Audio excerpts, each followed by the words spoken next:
जय भीम, नमो बुद्धाय.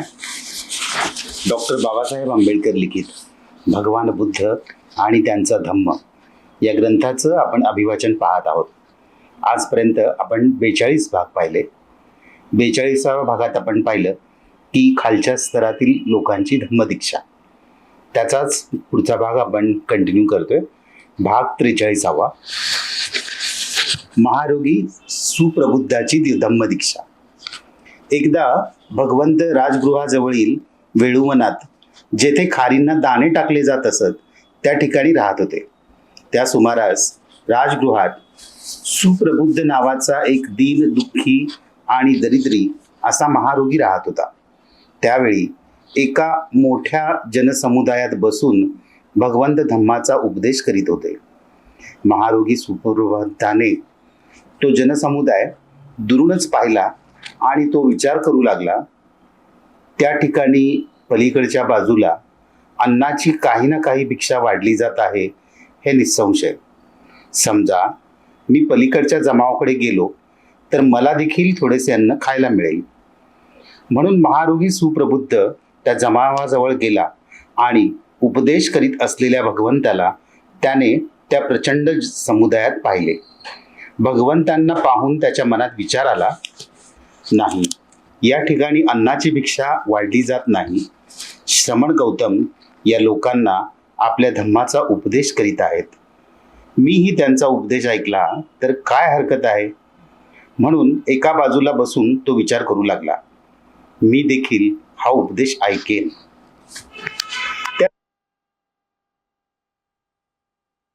त्याचे विचार आपल्या विचारशक्तीने जाणणारे भगवंत स्वतःशीच म्हणाले, येथे उपस्थित असलेल्यांपैकी सत्याचे आकलन करण्यास कोण समर्थ असावा बरे. नंतर त्या समुदायात बसलेल्या सुप्रबुद्ध महारोग्याला त्यांनी पाहिले आणि त्याला पाहिल्याबरोबर त्यांनी जाणले की हा धम्माला ग्रहण करू शकेल. म्हणून महारोगी सुप्रबुद्धासाठी भगवंतांनी प्रवचन केले आणि त्यात दानकथा, शीलकथा आणि सग्गकथा या विषयावर उपदेश दिला. त्यांनी विषय वासनांचा क्षुद्रपणा आणि दुष्टपणा स्पष्ट करून सांगितला आणि वासनांपासून मुक्त होण्याचा लाभही दाखवून दिला. महारोगी सुप्रबुद्धाचे अंतकरण मृदू, लवचिक, प्रमुदित आणि श्रद्धापूर्ण झाल्याचे भगवंतांनी जेव्हा पाहिले तेव्हा त्यांनी त्याला बुद्धाचा सर्वश्रेष्ठ धम्म सांगितला. म्हणजेच दुःख, दुःखाचे कारण, दुःख निरोध आणि दुःख निरोधाच्या मार्गाचा उपदेश केला. निष्कलंक असे शुभ्र वस्त्र ज्याप्रमाणे कोणताही रंग धारण करू शकते, त्याप्रमाणे महारोगी सुप्रबुद्धाच्या अंतकरणात तो त्या स्थळी बसलेला असतानाच विरज, विमल प्रज्ञा प्राप्त झाली. ती अशी की जे काही समुदाय धम्म आहे ते सर्व निरोध धम्म आहे. महारोगी सुप्रबुद्धाला सत्याचे दर्शन झाले. तो सत्याप्रत पोहोचला. तो सत्यात निमग्न झाला. तो संदेहाच्या पलीकडे गेला, संदेहमुक्त झाला. त्याच्यामध्ये विश्वास उत्पन्न झाला आणि आणखी कशाचीही गरज नसल्यामुळे भगवंतांचा उपदेश उत्तमपणे आत्मसात केल्यामुळे तो आपल्या जागेवरून उठला, भगवंतांच्या जवळ गेला आणि तेथे जाऊन एका बाजूला बसला. याप्रमाणे बसल्यानंतर तो भगवंतांना म्हणाला, सर्वोत्तम, हे भगवंत सर्वोत्तम, ज्याप्रमाणे पतिताला वर उचलावे, लपलेल्याला शोधून काढावे, पथभ्रष्टाला मार्ग दाखवावा आणि ज्यांना डोळे आहेत त्यांना पाहता यावे म्हणून अंधारात प्रकाश दाखवावा, त्याप्रमाणे भगवंतांनी निरनिराळ्या पद्धतींनी सत्याचे विवरण केले. भगवान, मी देखील बुद्ध धम्म आणि संघाला शरण आलो आहे. आयुष्याच्या अंतापर्यंत आपला शरणागत उपासक समजावे. नंतर भगवंतांच्या पवित्र वाणीने चैतन्ययुक्त, सिद्ध आणि जागृत होऊन समाधान पावलेल्या महारोगी सप्रबुद्धाने भगवंतांच्या उपदेशाचे स्तुतीपूर्वक स्वागत करून त्यांचे आभार मानले आणि आपल्या जागेवरून उठून भगवंतांना वंदन करून तो तिथून निघून गेला. दुर्दैवाची गोष्ट अशी की पुढे एका सांडाने महारोगी सुप्रबुद्धाला खाली पाडले आणि शिंगांनी भोसकून ठार केले. पुढील भागात आपण पाहतोय स्त्रियांची धम्मदीक्षा, भाग 7. महाप्रजापती गौतमी, यशोधरा आणि इतर स्त्रियांची धम्मदीक्षा. जेव्हा भगवान बुद्धांनी कपिलवस्तूला भेट दिली तेव्हा शाक्य पुरुषांप्रमाणे शाक्य स्त्रियांना देखील संघात प्रविष्ट होण्याची तेवढीच उत्सुकता लागली होती. अशा स्त्रियांचे नेतृत्व महाप्रजापती गौतमीने केले होते. ज्यावेळी भगवंत शाक्यांसह निग्रोधारामात राहत होते त्यावेळी महाप्रजापती गौतमी त्यांच्याजवळ जाऊन म्हणाली, भगवान, तथागतांच्या धम्म आणि विनयानुसार स्त्रियांना प्रवज्जा देण्याची अनुज्ञा दिली तर फार चांगले होईल. गौतमी, राहू दे, असा विचार तुझ्या मनात येऊ देऊ नकोस. दुसऱ्यांदा आणि तिसऱ्यांदा गौतमीने तीच विनंती केली आणि दोन्ही वेळा बुद्धांनी तिला तेच उत्तर दिले. नंतर निराश आणि दुःखी झालेल्या गौतमीने भगवंतांना वंदन केले आणि अश्रू ढाळीत ती परत गेली. पुढील प्रवासाकरिता भगवंतांनी निग्रोधाराम सोडल्यानंतर महाप्रजापती आणि इतर शाक्य स्त्रिया एकत्र बसल्या आणि भगवंतांनी त्यांच्या विनंतीला दिलेला नकार याविषयी त्या विचार करू लागल्या की पुढे काय करावे. भगवंतांचा नकार अंतिम आहे असे मानण्यास शाक्य स्त्रिया तयार नव्हत्या. कोणत्या ना कोणत्या उपायाने तथागतांची मान्यता मिळवायचीच असे त्यांनी ठरविले. त्यांनी एक पाऊल पुढे जाऊन परिव्राजिकेचा वेश स्वतःच धारण करून भगवंतांसमोर उभे राहण्याचे ठरविले. तदनुसार महाप्रजापतीने आपले मुंडन केले, कासाय वस्त्रे धारण केली आणि शाक्य कुळातील अनेक स्त्रियांसह ती भगवंतांना भेटण्यासाठी निघाली. भगवंतांचे त्यावेळी वैशाली येथे महावनातील कुटागार भवनात वास्तव्य होते. महाप्रजापती गौतमी आपल्या सोबतिणींसह हळूहळू वैशालीला येऊन पोचली आणि धुळीने माखलेल्या व सुजलेल्या पायांनी ती कुटागाराच्या सभागृहात पोचली. तथागत निग्रोधारामात वास्तव्य करीत असताना त्यांना तिने जी विनंती केली होती तीच विनंती तिने पुन्हा एकदा केली आणि भगवंतांनी देखील तिला पूर्ववत नकार दिला.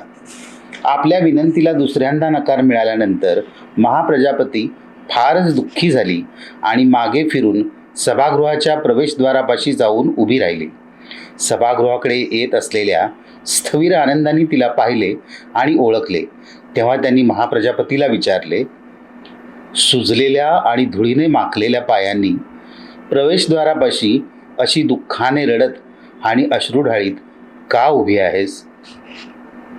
कारण आनंदा, गृहत्याग करून भगवंतांचा धम्म व विनय यांचा स्वीकार करून गृहहीन जीवन जगण्याची अनुज्ञा तथागत स्त्रियांना देत नाहीत, प्रजापती म्हणाले.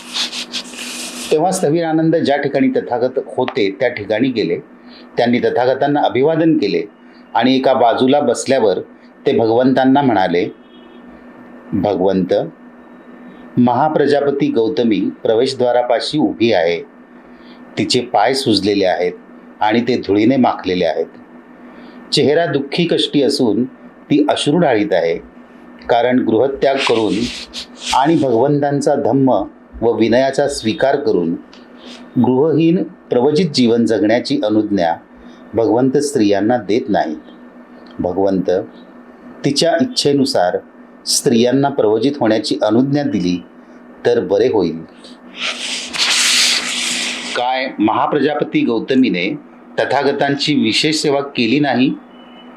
तिने मावशीच्या नात्याने तथागतांचे पालनपोषण केले, त्यांना दूध दिले आणि तथागतांच्या मातेच्या मृत्यूनंतर तिने त्यांना अंगावर पाजले नाही काय? याप्रमाणे तिने आपली उपयुक्तता सिद्ध केली नाही काय? म्हणून हे भगवंत, गृहत्याग करून गृहहीन जीवन जगण्याची आणि तथागतांनी सांगितलेला धम्म आणि विनयानुसार प्रवचित होण्याची अनुज्ञा स्त्रियांना देणे योग्य होईल आनंद म्हणाला, आनंदा, राहू दे. स्त्रियांना प्रवचित होण्याला संमती देणे योग्य नाही.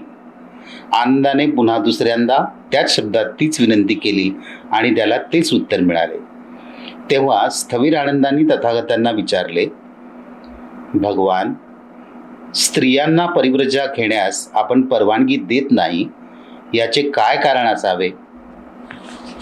शूद्र आणि स्त्रिया अस्वच्छ आणि हीन दर्जाच्या असल्यामुळे त्यांना मोक्ष मिळू शकत नाही, कारण त्या अपरिशुद्ध असतात आणि पुरुषांच्या तुलनेत त्या निम्न जातीच्या असतात असे ब्राह्मण मानतात. हे भगवंतांना माहीत आहे. म्हणून ते शूद्र आणि स्त्रियांना परिव्रजा घेऊ देत नाहीत. तर तथागतांचे मत देखील ब्राह्मणांप्रमाणेच आहे काय?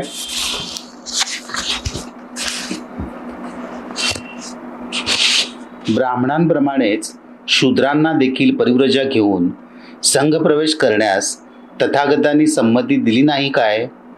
भगवंत, स्त्रियांच्या बाबतीत असा भेदभाव करण्याचे कारण काय?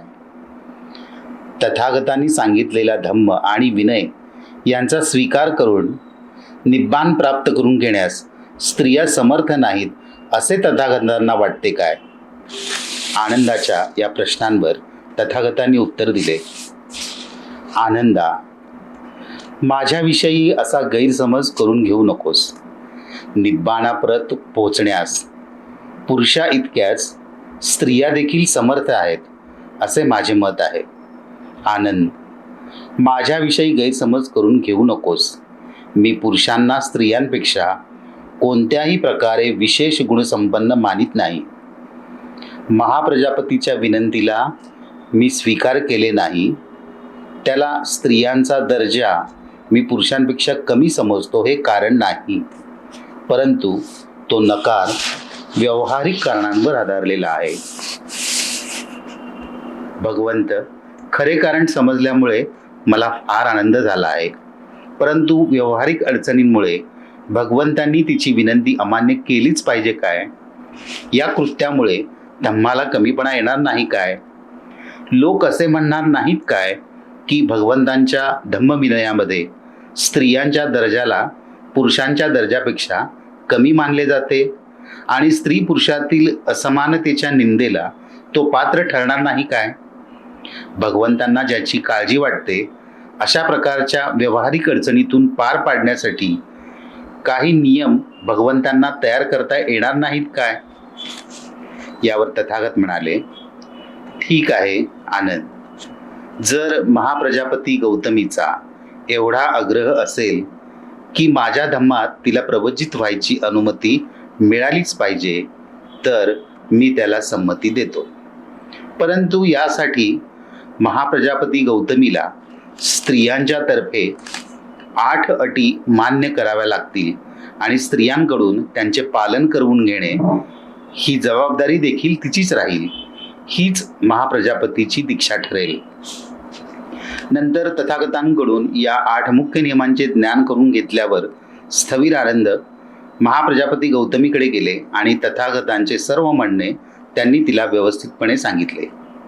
महाप्रजापती गौतमी आनंदास म्हणाली, आनंदा, अलंकारप्रिय कुमार किंवा कुमारिका ज्याप्रमाणे स्नानानंतर कमलपुष्पांच्या, जाईच्या फुलांच्या किंवा अतिमुत्तक फुलांच्या माळेचा दोन्ही हातांनी स्वीकार करतात आणि ती आपल्या गळ्यात धारण करतात, त्याचप्रमाणे या 8 नियमांचा मी स्वीकार करीत आहे आणि मी माझ्या आयुष्यात त्या नियमांचा कधीही भंग करणार नाही.